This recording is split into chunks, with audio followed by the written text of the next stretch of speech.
अयोध्या का रहस्य। कलियुग में माना जाता है राजा विक्रमादित्य ने सैकड़ों वर्ष पहले अयोध्या की खोज की थी और फिर यहाँ भगवान राम का भव्य मंदिर बनवाया था। माना जाता है कि राजा विक्रमादित्य भगवान राम के परम भक्त थे और उस काल में राम की जन्मभूमि को खोजकर उनका मंदिर बनवाने की चाह रखते थे। 1.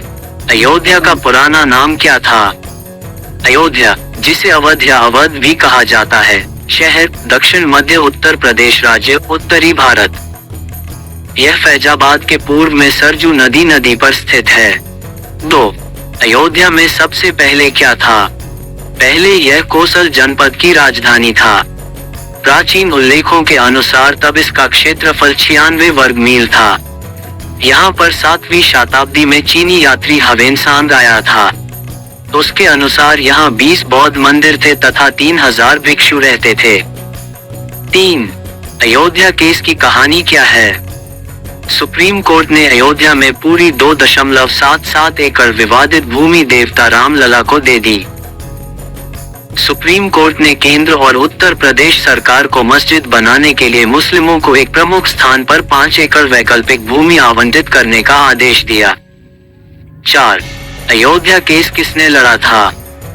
राम मंदिर निर्माण के लिए हिंदुओं की कानूनी लड़ाई का सफलतापूर्वक नेतृत्व करने वाले 92 वर्षीय के पराशरन को आज अपने घर से भूमि पूजन करते हुए देखा गया। 5. अयोध्या कितने साल की है?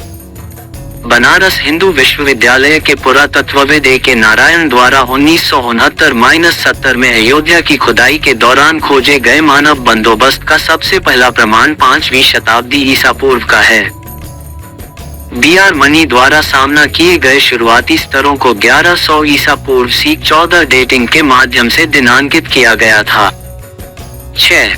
अयोध्या के प्रथम राजा कौन थे? पौराणिक चित्रण।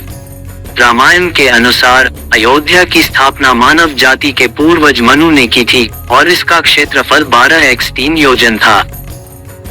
रामायण और महाभारत दोनों ही अयोध्या को राम और दशरथ सहित कोसल के इक्ष्वाकु वंश की राजधानी के रूप में वर्णित करते हैं। 7. राम के बाद अयोध्या का क्या हुआ? जब भगवान राम ने अपने नश्वर अवशेषों को सर्वोच्च शक्ति के साथ एक होने के लिए छोड़ दिया, तो अयोध्या में घटनाओं का एक मोड़ हुआ। वास्तव में अपने जुड़वा बेटों में से बड़े कुश ने पदभार संभाला और अयोध्या पर शासन किया। 8. अयोध्या के अंतिम राजा कौन थे? अग्निवर्ण थे अंतिम राजा। इसमें दिलीप, रघु, दशरथ, राम, कुश और अतिथि का विशेष वर्णन किया गया है। वे सभी समाज में आदर्श स्थापित करने में सफल हुए। रघुवंश के अनुसार रघुकुल में अतिथि के बाद 20 रघुवंशी राजाओं की कथा है। इस वंश का पतन उसके अंतिम राजा अग्निवर्ण के विलासिता की अति के कारण होता है। 9.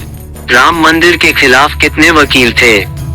शिया वक्फ बोर्ड के वकील MC ढींगरा ने भी मंदिर के पक्ष में दलीलें दी थीं, जबकि मुस्लिम पक्षकारों में सुन्नी वक्फ बोर्ड व अन्य की ओर से राजीव धवन, जफरयाब जिलानी, मीनाक्षी अरोड़ा, शेखर नाफरे और मोहम्मद निजामुद्दीन पाशा ने दलीलें रखी थीं। 10. भगवान राम कितने समय तक जीवित रहे? चिकित्सकीय रूप से, जैविक रूप से नहीं। रामायण के पेचीदा मुद्दों में से एक यह है कि यह कहता है कि राम ने 11,000 वर्षों तक शासन किया। कहा जाता है कि उनके पिता दशरथ भी 60,000 वर्षों तक जीवित रहे थे।